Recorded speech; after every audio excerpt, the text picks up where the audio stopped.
सभी को बच्चों मेरा राधे राधे। आपका है जो ये म्यूज़िक से रिलेटेड जो ऑब्जेक्टिव क्वेश्चन आप देख रहे हैं, इसको हम लेकर आए हैं। इसको सारे बच्चे ध्यान से पढ़ेंगे। प्लीज़ हमारे चैनल को लाइक शेयर और सब्सक्राइब ज़रूर कर दीजिएगा। तो चलिए शुरू करते हैं। देखिए पहला क्वेश्चन है, केंद्रीय संगीत नाटक अकादमी का मुख्यालय कहाँ है? क्या बेंगलोर में है, पुणे में है, कोलकाता में है या नई दिल्ली में है? तो ऑप्शन इसका 4 हो जाएगा, नई दिल्ली में। केंद्रीय संगीत नाटक अकादमी नई दिल्ली में स्थित है। यह संगीत नृत्य और नाटक की राष्ट्रीय अकादमी है। पूछा भी जाता है कि राष्ट्रीय अकादमी कहाँ पे है, तो यहाँ पे आपका ऑप्शन हो जाएगा नई दिल्ली में। और किस नाम से है? तो केंद्रीय संगीत नाटक अकादमी। और देखिए 28 जनवरी 1953 को भारत के राष्ट्रपति डॉक्टर राजेंद्र प्रसाद ने संगीत नाटक अकादमी का विधिवत उद्घाटन किया। फिर देखिए नेक्स्ट क्वेश्चन आपका है, दुर्गा तथा मालकोस रागों की जाति। और क्या औड़व औड़व है, औड़व शाड़व है, औड़व संपूर्ण है या शाड़व औड़व है? तो ऑप्शन इसका बच्चों हो जाएगा नंबर 1 पे, औड़व औड़व। दुर्गा तथा मालकोस रागों की जाति औड़व औड़व है। राग के आरोह अवरोह में लगने वाले सुरों की संख्या में राग की जाति का बोध होता है। ये तो आप सभी जानते ही हैं। फिर देखिए नेक्स्ट स्टेटमेंट है, सर्वथा सुगम सुमधुर एवं शांत रागों में मालकोस का अग्रगण्य है। दुर्गा राग की जाति खमास थाट से हुई है और आरोह अवरोह में ऋषभ और पंचम स्वर वर्जित हैं। फिर देखिए नेक्स्ट क्वेश्चन है, मा रेपा स्वर संगति किस वर्ग के रागों में प्रयुक्त होती है? क्या कानड़ा में, भैरव में, मल्हार में या बिलावल में? तो ऑप्शन इसका 3 हो जाएगा बच्चों, मल्हार।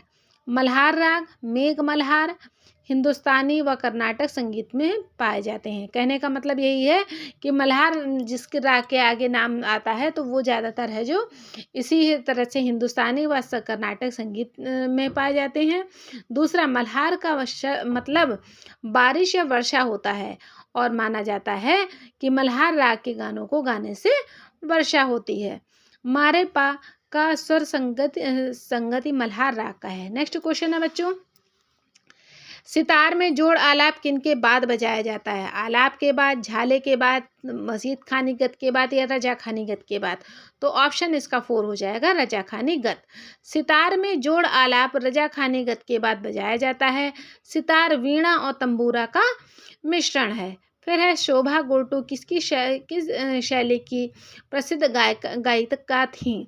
ख्याल की थी, ठुमरी की थी, ध्रुपद की थी या लोक संगीत की थी? तो इसका ऑप्शन बच्चों हो जाएगा नंबर 2, ठुमरी की। शोभा गोटू ठुमरी की गायकी शैली की प्रसिद्ध गायिका थी। इनको ठुमरी क्वीन के नाम से भी पहचाना जाने लगा। इनका जन्म वर्ष 1925 में बेलगांव कर्नाटक के रूप में हुआ था। इन्हें जयपुर अतरौली घराने में भी उत्तर असलिया खां की शिष्या गणकी ने प्रशिक्षित किया था। देखिए पहला क्वेश्चन तो आपका ये हो गया कि शोभा गोटू किस शैली की प्रसिद्ध गायिका थी। ठीक, फिर ठुमरी क्वीन किसे कहा जाता था? तो भी शोभा गोटू हो गया। फिर इनका जन्म कहाँ हुआ था? इस सन में हुआ था। और कहाँ हुआ था? बेलगाम कर्नाटक में हुआ था। ठीक, इस तरह से ये क्वेश्चन आपके हैं जो मतलब बनते हैं। फिर नेक्स्ट क्वेश्चन है, निम्नलिखित में से कौन सा राग दिन के मध्य में गाया जाता है? मुल्तानी, आसावरी, वृंदावनी सारंग या पूरिया? तो ऑप्शन इसका 3 हो जाएगा बच्चों, वृंदावनी सारंग। राग सारंग को वृंदावनी सारंग भी कहा जाता है। यह एक अत्यंत मधुर और लोकप्रिय राग है। इसके गायन का समय मध्याह्न है तथा इसका थाट काफी है। अब देखिए नेक्स्ट क्वेश्चन है, निम्नलिखित में से किस जोड़ी के रागों के समान स्वर प्रयुक्त होते हैं? बसंत, पारज, वृंदावनी सारंग, शुद्ध सारंग, श्याम कल्याण, भूप कल्याण, जोग या जोग कौश? तो इसका ऑप्शन बच्चों हो जाएगा जोग और जोग कौश। फिर है, जोग और जोग कौश रागों में समान स्वर प्रयुक्त होते हैं। ठीक है, जैसा कि पूछा गया था क्वेश्चन के अकॉर्डिंग। जोग कौश के पूर्वांग में राग जोग झलकता है, जैसे सागा मापा मा गा मा, गागा सा या गामा गा सा। ठीक, फिर है नेक्स्ट क्वेश्चन, क्रंतन मुर्की किस वाद्य पर प्रयोग किया जाता है? तबले पर, सितार पर, पखावज पर या ढोलक पर? तो ऑप्शन इसका हो जाएगा नंबर 2, सितार।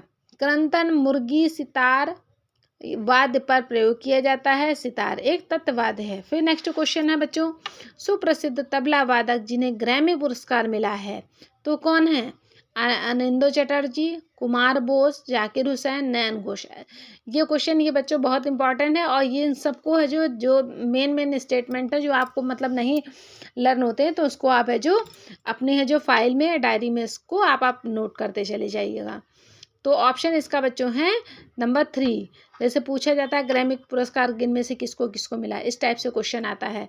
तो सुप्रसिद्ध तबला वादक जाकिर हुसैन को ग्रैमी पुरस्कार मिला है।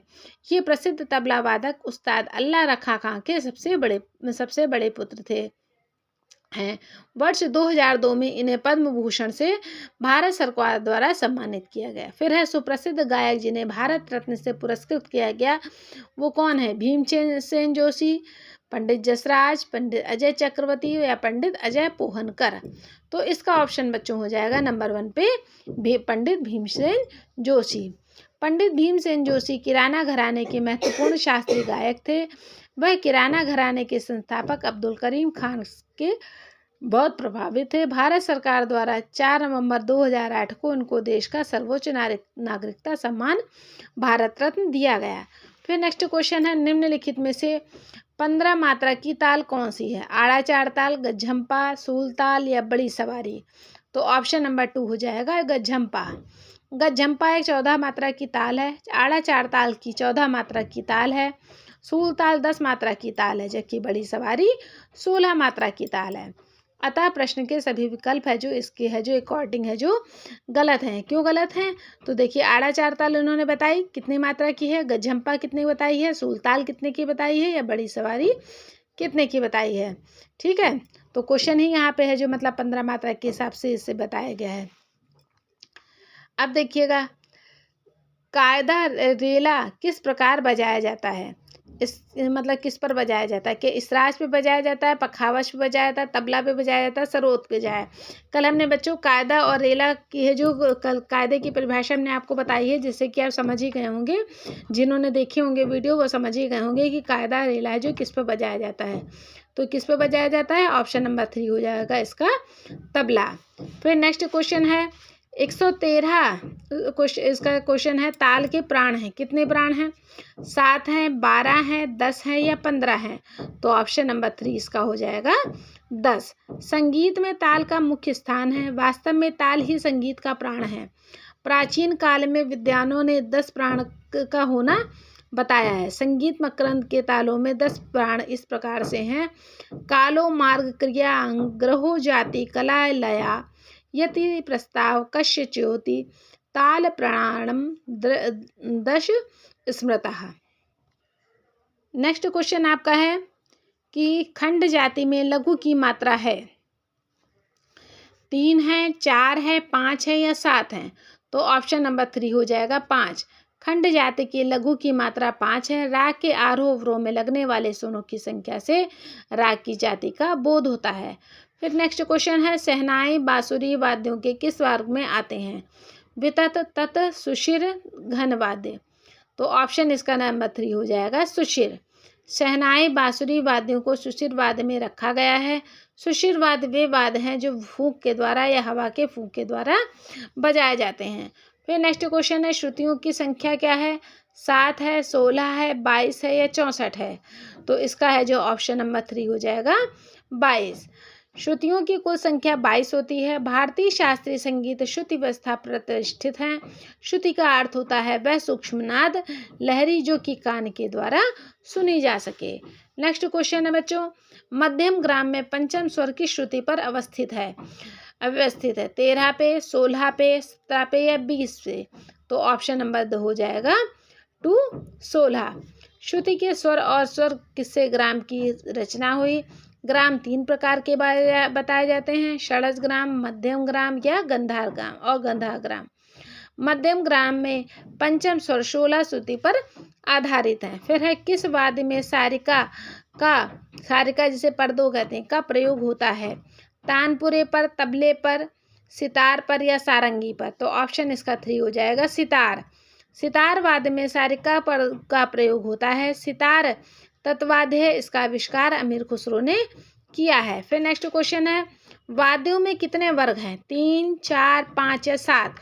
तो ऑप्शन इसका 3 हो जाएगा बच्चों, 5। भारतीय संगीत में प्रयुक्त होने वाले वाद्य यंत्रों में अष्टांगों में से 7 अंगों को व्यक्त करने की क्षमता होनी चाहिए। भारतीय संगीत में 5 प्रकार के वाद्य प्रचलित हैं, तत्वाद्य, तंतुवाद्य, सुशिरवाद्य, अवनतिवाद और घनवाद। नेक्स्ट है, जाति भेदों से तालों की संख्या होगी 7, 75, 35 या 175? तो ऑप्शन इसका हो जाएगा 35।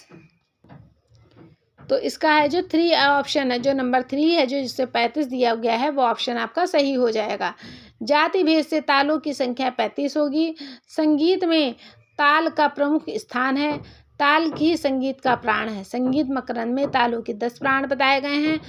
काल, मार्ग, क्रिया, अंग, ग्रह, जाति, कला, लय, यति व प्रस्तार। नेक्स्ट क्वेश्चन है, जो स्वर राग में प्रयुक्त नहीं होते हैं उन्हें क्या कहते हैं? वादी कहते हैं, संवादी कहते हैं, विवादी कहते हैं या अनुवादी कहते हैं? ये परिभाषाएं भी हमने आपको वादी, संवादी, अनुवादी, विवादी के बच्चों लिखाई हैं, तो आपको ये मालूम होगा। तो ऑप्शन इसका फिलहाल हो जाएगा नंबर 3, विवादी। जो स्वर राग में नहीं प्रयुक्त होते हैं उन्हें विवादी कहा जाता है। राग एक माहौल या वातावरण विशेष का नाम है जो रंजक भी है। स्पष्ट रूप से इस वातावरण निर्मित के केंद्र में यह स्वरावली है जो रागवाचक है, इसे रागांग कहते हैं। नेक्स्ट क्वेश्चन है, उत्तर भारतीय संगीत में थाटों की कुल कितनी संख्या है? 19, 10, 72 या 12? तो ऑप्शन इसका हो जाएगा 10। ये तो आप सभी जानते हैं, उस दिन हमने 10 थाटों के आपको नाम भी बताए हैं। संस्कृत में थाट का अर्थ मेल, थाट तथा यह राग वर्गीकरण हेतु तो तैयार की गई पद्धति है।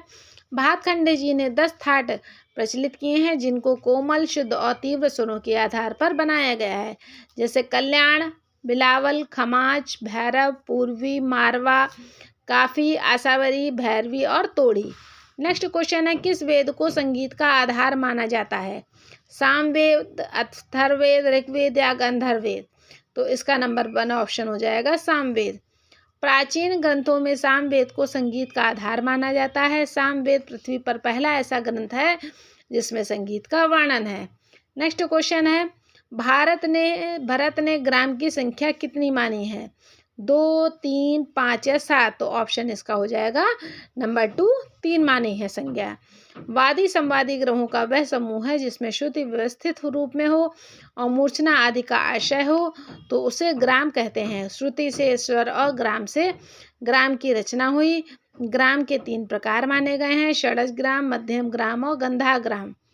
फिर नेक्स्ट क्वेश्चन है, राग गायन का विकास किससे हुआ है?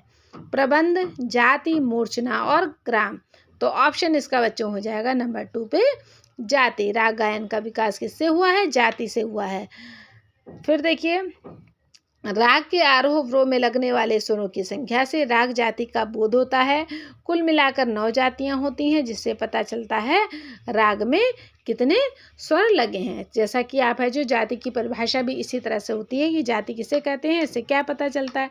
जाति से ये पता चलता है कि इसमें है जो किस राग में कितने स्वर लगने चाहिए, इसका हमको ज्ञान होता है।